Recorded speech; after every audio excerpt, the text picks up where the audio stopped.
2025년 10월 15일 수요일 매일 성경 읽기 쉬운 성경 288일차 마가복음 1장. 침례자 요한이 예수님의 길을 준비함. 하나님의 아들이신 예수 그리스도의 복음은 이렇게 시작되었습니다. 이사야 예언자의 글에 이렇게 쓰여 있습니다. 보아라, 내가 내 앞에 사자를 보낸다. 그가 내 길을 준비할 것이다. 광야에서 외치는 자의 소리가 들린다. 주님의 길을 준비하여라. 그분의 길을 곧게 펴라. 침례자 요한이 광야에 나타나서 죄 용서를 위한 회개의 침례를 선포하였습니다. 그래서 온 유대 지방 사람들과 예루살렘 사람들이 요한에게 나아갔습니다. 그들은 자신들이 지은 죄를 고백하고 요단강에서 요한에게 침례를 받았습니다.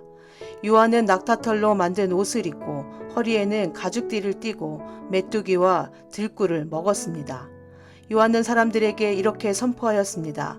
나보다 더 강하신 분이 내 뒤에 오신다. 나는 그분 앞에 꿇어 앉아 그분의 신발끈을 풀기에도 부족하다. 나는 너희에게 물로 침례를 주지만 그분은 너희에게 성령으로 침례를 베푸실 것이다. 예수님께서 침례를 받으심. 그때 예수님께서 갈릴리에 있는 나사렛 마을에서 요단강으로 오셔서 요한에게 침례를 받으셨습니다. 예수님께서 물에서 나오실 때 하늘이 열리는 것을 보셨습니다. 그리고 성령님께서 비둘기처럼 자신에게 내려오는 것을 보셨습니다. 하늘에서 너는 내 사랑하는 아들이다. 내가 너로 말미암아 매우 기쁘다. 라고 말하는 소리가 들렸습니다. 예수님께서 시험을 받으심. 고 성령님께서는 예수님을 광야로 내보내셨습니다. 예수님께서는 40일 동안 광야에서 사탄에게 시험을 받으셨습니다. 그때 들짐승들과 함께 계셨는데 천사들이 와서 예수님을 돌보아 드렸습니다.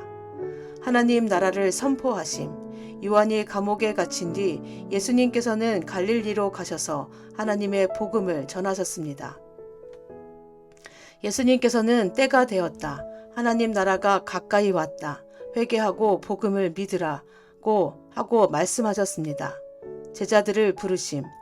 예수님께서 갈릴리 호숫가를 지나가시다가 시몬과 그의 동생 안드레를 보셨습니다. 그들은 어부였는데 호수에 그물을 던지고 있었습니다. 예수님께서 나를 따르라. 내가 너희를 사람을 낚는 어부로 삼겠다 하고 말씀하셨습니다. 그러자 시몬과 안드레는 얼른 그물을 놔두고 예수님을 따랐습니다. 예수님께서 조금 더 가시다가 세베대의 아들 야고보와 그의 동생 요한을 보셨습니다. 그들은 배에서 그물을 깃고 있었습니다. 예수님께서 그들을 부르시자 그들은 아버지 세베대와 일꾼들을 배에 남겨두고 예수님을 따라 나섰습니다. 더러운 귀신이 들린 사람. 예수님과 제자들이 가버나움으로 가셨습니다. 안식일에 예수님께서 회당에 들어가셔서 가르치기 시작하셨습니다. 거기에 있는 사람들이 예수님의 가르침을 듣고 놀랐습니다. 그것은 율법학자들과는 달리 예수님께서는 권위 있는 분처럼 가르치셨기 때문입니다. 회당에 더러운 귀신이 들린 사람이 있었습니다. 그가 소리쳤습니다. 나사렛 예수여, 당신과 우리들이 무슨 상관이 있습니까? 우리를 없애려고 오셨습니까? 나는 당신이 누군지 압니다. 바로 하나님께서 보내신 거룩한 분입니다. 예수님께서 조용히 하고 그 사람에게서 나가거라 하시며 그를 꾸짖었습니다. 그 더러운 귀신이 그 사람에게 발작을 일으켰습니다. 그리고 큰 소리를 지르면서 그 사람에게서 나왔습니다. 사람들은 모두 놀라서 이게 어찌 된 일이냐? 이것은 권위 있는 새로운 교훈이다. 저 사람이 더러운 귀신에게 명령을 하니 그것들이 복종하는구나 라고 하며 자기들끼리 서로 물었습니다. 그래서 예수님에 대한 소문이 갈릴리 모든 곳으로 빠르게 퍼져나갔습니다. 많은 사람들을 고치심. 예수님과 제자들이 회당에서 나온 뒤에 곧바로 야고보, 요한과 함께 시몬과 안드레의 집으로 갔습니다. 시몬의 장모가 열이 나서 누워 있었습니다. 사람들이 바로 이 사실을 예수님께 말씀드렸습니다. 예수님께서 시몬의 장모에게로 가서 손을 잡고 일으켜 세우셨습니다. 그러자 바로 열이 내렸습니다. 시몬의 장모는 예수님을 섬겼습니다. 그날 저녁 해가 지자 사람들이 모든 병든 사람과 귀신 들린 사람들을 예수님께 데리고 왔습니다. 온 마을 사람들이 문 앞에 모여들었습니다. 예수님께서는 온갖 환자들이 다 고쳐주셨습니다. 그리고 많은 귀신들을 내쫓으셨습니다. 예수님께서는 귀신들에게 아무런 말도 하지 못하도록 하셨습니다. 그것은 그들이 예수님이 누구신지 알고 있었기 때문이었습니다. 갈릴리 전도 여행. 어둠이 채 가시지 않은 아침에 예수님께서 일어나셨습니다. 그리고 조용한 곳으로 가셔서 기도하셨습니다. 시몬과 그의 친구들이 예수님을 찾으러 왔습니다. 그들은 예수님을 찾자 모든 사람들이 선생님을 찾고 있습니다. 라고 말했습니다. 예수님께서 대답하셨습니다. 근처에 있는 다른 마을로 가자. 거기서도 내가 전도할 것이다. 내가 바로 그것을 위해서 왔다. 예수님께서는 갈릴리 모든 곳을 다니셨습니다. 회당에서 말씀을 전하시고 귀신들을 내쫓으셨습니다. 문둥병 환자를 고치심. 어떤 문둥병 환자가 예수님께 와서 무릎을 꿇고 간청했습니다. 선생님께서 원하시면 저를 깨끗하게 하실 수 있습니다. 예수님께서 그 사람을 불쌍히 보셨습니다. 그래서 손을 내밀어 그를 만지시며 말씀하셨습니다. 내가 원하니 깨끗해져라. 그러자 바로 문둥병이 떠나고 그가 나았습니다. 예수님께서 그에게 단단히 이르시고 보내셨습니다. 아무에게도 이 일을 말하지 마라. 다만 가서 제사장에게 내 몸을 보여주어라. 그리고 내가 깨끗해진 것에 대하여 모세가 명령한 예물을 드려서 사람들에게 증거로 삼아라. 그러나 그 사람은 가서 이 사실을 주저하지 않고 말하여 소문을 냈습니다.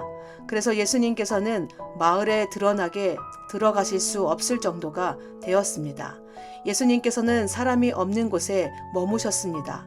그래도 사람들은 예수님이 계신 곳이라면 어디든지 상관하지 않고 사방에서 몰려들었습니다.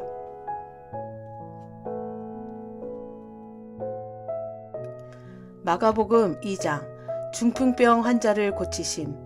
며칠 뒤에 예수님께서 가버나움으로 돌아오셨습니다. 예수님께서 집에 계시다는 소문이 퍼졌습니다. 그러자 많은 사람들이 모여들어 가득 찼습니다. 심지어 문 밖에도 서 있을 곳이 없었습니다. 예수님께서 그들에게 말씀하셨습니다. 4명의 사람들이 예수님께 중풍병 환자를 데리고 왔습니다. 이들은 사람들 때문에 예수님께 들어갈 수가 없었습니다. 그래서 예수님이 계신 곳에 지붕을 뜯어냈습니다. 이들은 뚫어낸 구멍으로 중풍병 환자가 누워있는 침상을 아래로 내렸습니다. 예수님께서 이 사람들의 믿음을 보시고 중풍병 환자에게 말씀하셨습니다. 아들아, 내 죄가 용서되었다. 마침 거기에 율법학자 몇 명이 앉아 있었는데 마음속으로 생각했습니다. 어떻게 이 사람이 저런 말을 하는가? 하나님을 모독하고 있구나. 하나님 외에 누가 죄를 용서할 수 있단 말인가? 예수님께서는 이 율법학자들이 속으로 생각하는 것을 곧 영으로 아셨습니다. 그래서 그들에게 말씀하셨습니다. 어째서 너희가 마음속으로 그런 생각을 하고 있느냐? 이 중풍병 환자에게 내 죄가 용서되었다라고 말하는 것과 일어나서 침상을 가지고 걸어라 하고 말하는 것 중에 어느 것이 더 쉽겠느냐? 그러나 인자가 세상에서 죄를 용서할 수 있는 권세가 있다는 것을 너희에게 보여주려고 그랬다. 예수님께서 중풍병 환자에게 말씀하셨습니다. 내가 내게 말한다. 일어나 침상을 가지고 집으로 가거라.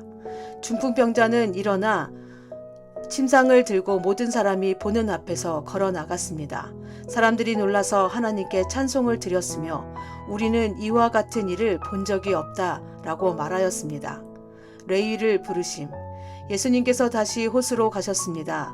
많은 사람들이 예수님께 나아왔고 예수님께서는 그들을 가르치셨습니다. 예수님께서 호숫가를 걸으시다가 알페오의 아들 레이가 세간에 앉아 있는 것을 보셨습니다. 예수님께서 그에게 말씀하셨습니다. 나를 따라오너라. 그러자 레이는 일어나서 예수님을 따랐습니다. 예수님께서 레이의 집에서 식사를 하고 계실 때였습니다. 여러 세리들과 죄인들이 예수님과 그 제자들과 함께 식사를 하고 있었습니다. 왜냐하면 이런 사람들이 예수님을 많이 따랐기 때문입니다. 바리새파 율법학자들이 예수님께서 세리들과 죄인들과 함께 식사하시는 것을 보고 제자들에게 물었습니다.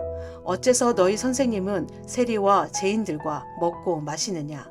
예수님께서 이 말을 들으시고 그들에게 말씀하셨습니다. 건강한 사람에게는 의사가 필요 없고 병든 사람에게 의사가 필요한 것이다. 나는 의로운 사람을 부르러 온 것이 아니고 죄인들을 부르러 왔다. 금식에 대하여 요한의 제자들과 바리새파 사람들은 금식을 하였습니다. 사람들이 와서 말했습니다.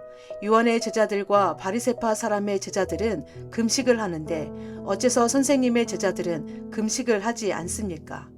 예수님께서 대답하셨습니다. 신랑의 친구들이 신랑과 함께 있을 때 금식을 하지 않는다. 그렇지 않느냐? 신랑이 자기들과 함께 있는 한 그들은 금식하지 않는다. 그러나 신랑을 빼앗길 날이 올 것이고 그날에 금식을 하게 될 것이다. 그 누구도 낡은 옷에 새 천조각을 대고 깁지 않는다. 만일 그렇게 하면 새로 된 조각이 낡은 옷을 당겨 더욱 못쓰게 될 것이다. 또한 그 누구도 낡은 술 부대에 새 술을 보관하지 않는다. 만일 그렇게 하면 술이 그 부대를 터뜨려 술과 함께 술 부대가 다 못쓰게 될 것이다. 새 술은 새 부대에 넣어야 한다. 안식일의 주인. 안식일에 예수님께서 밀밭 사이를 지나가실 때였습니다. 제자들이 길을 내면서 밀 이삭을 잘랐습니다. 바리새파 사람들이 예수님께 말했습니다. 보십시오.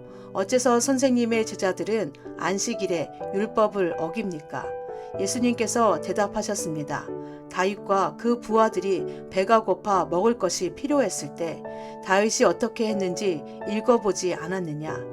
아비아달 대제사장 때에 다윗이 하나님의 집에 들어가서 하나님께 바친 빵을 먹었다. 이것은 제사장 외에는 먹을 수 없는 것이었다.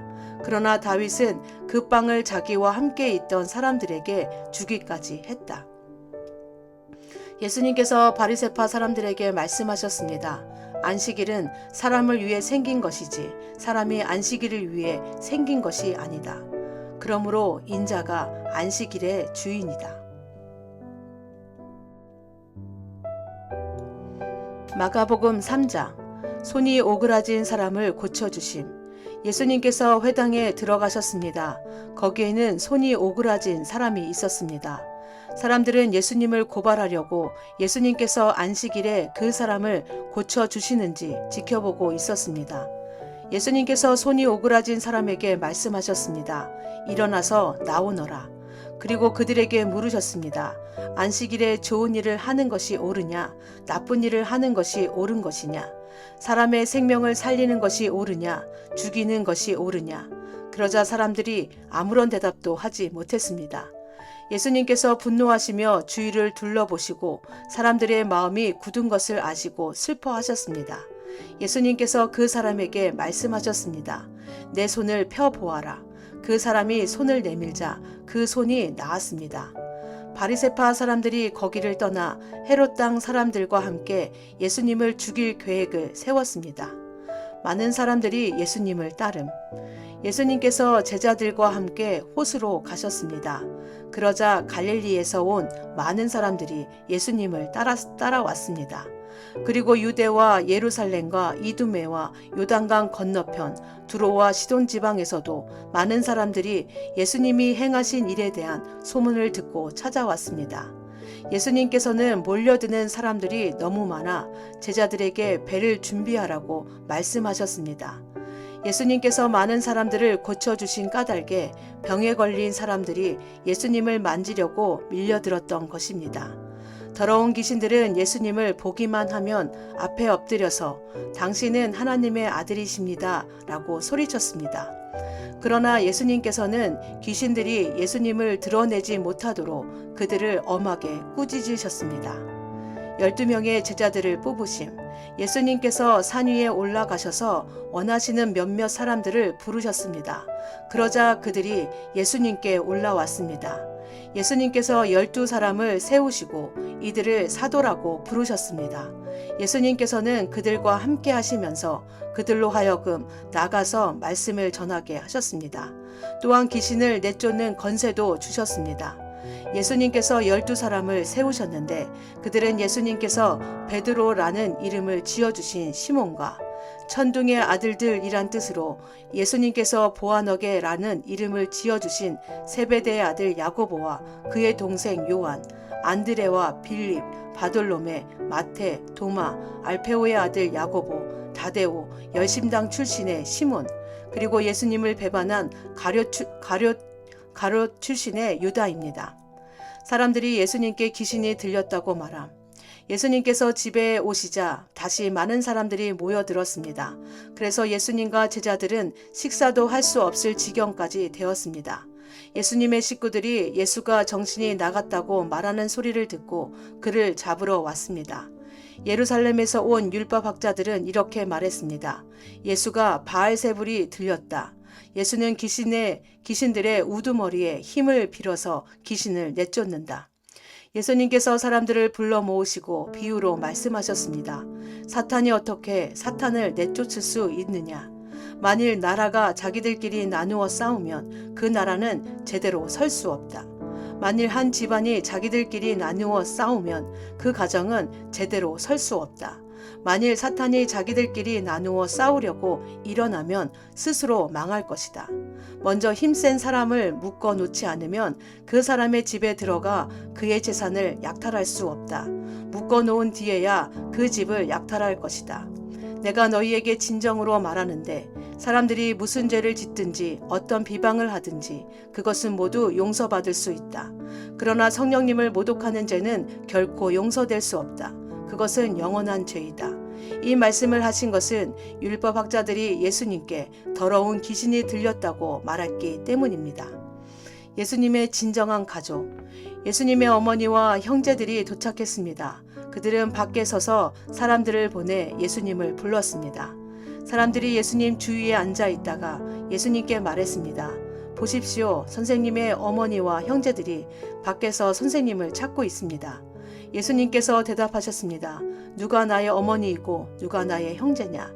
주위에 앉아있는 사람들을 둘러보시며 말씀하셨습니다. 보아라, 내 어머니와 형제들이다.